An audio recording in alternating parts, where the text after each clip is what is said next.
Retrouvez dans cette vidéo les conseils de jeu et analyse de nos chevaux sélectionnés. C'est l'hippodrome de Vincennes qui nous accueille pour un quintet se disputant sur les 2100 mètres de la grande piste, avec 16 participants au départ, qui sera donné à l'aide de l'autostart. Pour les joueurs de couplets gagnants, placez le 10, le 15 et le 7. Destiny di Poggio le numéro 10, ce sujet transalpin, par le français Bold Eagle, a intégré l'effectif de la Team Bazir en début d'année. Il s'est produit sur le parcours du jour lors de ses 3 dernières tentatives, avec une victoire et 2 accessites à la clé, meilleur chrono, une 10-1. Sauf incident, sa place est sur le podium.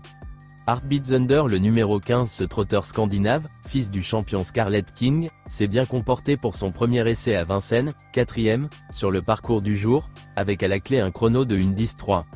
Il n'a visiblement pas les gains en rapport avec son potentiel et à la confiance de Björn Goop. On garde.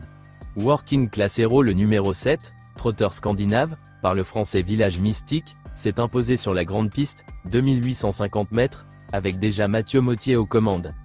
C'est un sujet qui possède beaucoup de fond, mais est aussi à l'aise sur la vitesse.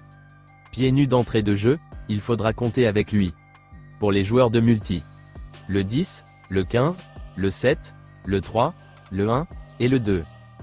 Joconde Sibet le numéro 3, ce sera une première sur le parcours pour elle. Elle s'est déjà imposée départ lancé, en gain, et la grande piste ne lui pose pas de problème. Elle a 2 courses dans les jambes en province, évoluera cette fois déférée et partira avec la confiance de son mentor. Nous sommes preneurs. Jim Perrine le numéro 1, compte 2 accessites en autant de tentatives sur le parcours du jour, meilleur chrono, une 12-1. Après avoir bouclé son été sur les chapeaux de roue, il s'est loupé pour son entrée dans le meeting, avec quelques circonstances atténuantes. On lui accorde volontiers une nouvelle chance. Jolie surprise le numéro 2, s'était rapidement enlevé pour son seul essai sur le parcours, fin 2022. Elle s'est imposée lors de son autre tentative départ lancée et a fait ses preuves sur la grande piste. Elle reste sur une honorable tentative à ce niveau, 5e, et évoluera à nouveau déférée. Elle a son mot à dire. Immortal Doc le numéro 6, ce trotteur scandinave, par le français brillantissime, se produit pour la première fois hors des frontières suédoises. La distance et le départ lancé ne seront évidemment pas des problèmes. Il est bien placé derrière la voiture et son entourage fait appel à David Thomin. On s'en méfie. Je rêve du bois le numéro 5, ce pur élément de tenue ne s'est encore jamais produit sur moins de 2600 mètres.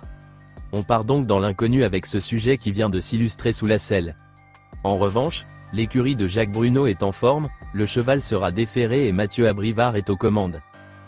N'hésitez pas à laisser un commentaire avec votre propre pronostic, et à liker si vous avez aimé. Voici notre pronostic. Bon jeu à tous.